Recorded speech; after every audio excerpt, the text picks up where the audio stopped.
Almost ഒരു മാസമായി ഞാൻ പുട്ട് കഴിച്ചിട്ട്. ഹസ്ബൻഡിൻ്റെ അടുത്തേക്ക് ഇവിടെ കുവൈറ്റിലേക്ക് വന്നതിന് പിന്നെ ഞാൻ പുട്ട് ഉണ്ടാക്കിയിട്ടുമില്ല, അതുകൊണ്ട് പിന്നെ പുട്ട് കഴിച്ചിട്ടുമില്ല.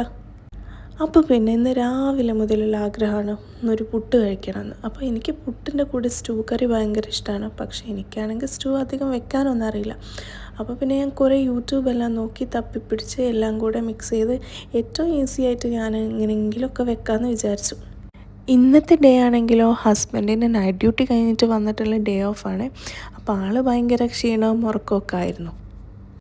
അപ്പം എന്ത് സംഭവിക്കും, നമുക്കും ആ ഒരു ലേസിനെസ് നമ്മളെ മേലേക്ക് കയറും. അപ്പോൾ ഞാനും ഇന്ന് ഭയങ്കര ലേസി ആയിരുന്നു. ഒരു മൊത്തത്തിലൊരു ഇൻട്രസ്റ്റ് ഇല്ലാണ്ട് ഉഷാറില്ലാത്തൊരു ഡേ ആയിരുന്നേ.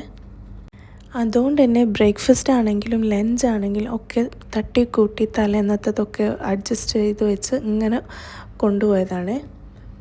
അപ്പോൾ പിന്നെ ഞാൻ വിചാരിച്ച് കുറച്ച് കിഴങ്ങും കൂടെ ആഡ് ചെയ്തിട്ട് ഒരു ചിക്കൻ സ്റ്റൂ ഉണ്ടാക്കാമെന്ന്. അങ്ങനെ ഈ സ്റ്റൂ കറിയും പുട്ടും കഴിക്കാമെന്നുള്ള ഒരു മോഹം ഇങ്ങനെ പോയി രാത്രിയായി. അപ്പോൾ ഇനി ഡിന്നറിന് ഉണ്ടാക്കാമെന്ന് വിചാരിച്ചു. മടി തലക്ക് പിടിച്ചുകൊണ്ട് തന്നെ ഏറ്റവും ഈസിയസ്റ്റ് ആയിട്ട് ഉണ്ടാക്കണം എന്നാണ് എൻ്റെ ഒരു ആഗ്രഹം. പെട്ടെന്ന് പരിപാടി കഴിച്ച് പെട്ടെന്ന് കഴിക്കണം എന്നാണ് എൻ്റെ ഒരു ആഗ്രഹം. അതുകൊണ്ട് തന്നെ ഏറ്റവും ഈസി ആയിട്ട് തന്നെ ഉണ്ടാക്കാനാണ് ഞാൻ നോക്കുന്നത്. അപ്പോൾ പിന്നെ ഒരു പാനിൽ ഞാൻ കുറച്ച് വെളിച്ചെണ്ണ ഒഴിച്ചു. അതിലേക്ക് പട്ട, ഗ്രാമ്പൂ, ഏലക്കയൊക്കെ ഇട്ട് പൊട്ടിച്ചു.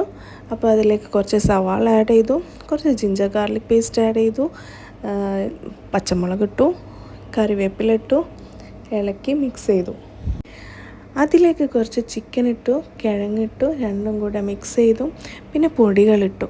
അപ്പോൾ ഞാൻ 2 കുഞ്ഞ് സ്പൂണ് കുരുമുളക് പൊടിയും ഗരം മസാലപ്പൊടിയും കുറച്ച് പെരുംജീരകപ്പൊടി മാത്രമാണ് ഇടുന്നത്.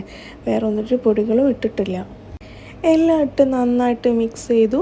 എന്നിട്ട് അത് 2ാം പാൽ ഒഴിച്ചിട്ട് വേവിക്കാൻ വെച്ചു. നന്നായിട്ട് വെന്ത് വന്നപ്പം എന്ത് ചെയ്തു, അതിൽ കുറച്ച് കിഴങ്ങൊക്കെ ഇട്ട് ഉടച്ചു. നമ്മൾ കറിക്ക് ഒരു തിക്നെസ് കിട്ടാൻ വേണ്ടിയിട്ട്. ഈ കറി ഞാൻ ഓവർ തിക്നെസ്സിൽ വെക്കുന്നില്ല, കാരണം എനിക്ക് പുട്ടിൻ്റെ കൂടെ ഇങ്ങനെ ഒഴിച്ച് കഴിക്കണമല്ലോ. അപ്പോൾ ഞാൻ ഓവർ തിക്നെസ്സിൽ എടുക്കുന്നില്ല. അപ്പോൾ ഞാൻ കുറച്ച് കിഴങ്ങ് അതിൽ വെന്തത് ഉടച്ചിട്ടു. അത് വേണേൽ മിക്സിയിലൊക്കെ എടുത്ത് അരയ്ക്കാം, അല്ലെങ്കിൽ പിന്നെ കാഷ്യൂ പേസ്റ്റ് ഒഴിക്കാം, ഒക്കെ ചെയ്യാം. പക്ഷേ നമുക്ക് മടിയാണല്ലോ. മിക്സിയിലൊക്കെ എടുത്ത് അരച്ച് കഴിഞ്ഞാൽ പിന്നെ മിക്സി കഴുകണം, അങ്ങനെ പല പരിപാടികളുണ്ടല്ലോ. അതുകൊണ്ട് പിന്നെ നമ്മൾ അതിനൊന്നും നിന്നിട്ടില്ല.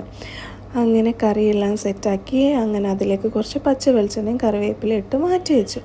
അപ്പം കൂടെ പുട്ട് ഉണ്ടാക്കണമല്ലോ. അങ്ങനെ പുട്ടും ഉണ്ടാക്കി.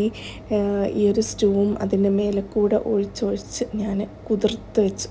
എന്നിട്ട് നന്നായിട്ട് കുഴച്ച് കഴിച്ചു. അപ്പോൾ ഇന്നത്തെ രാവിലത്തെ മുതലുള്ള ആഗ്രഹം സബലീകരിച്ചു. ആ ഒരു സമാധാനം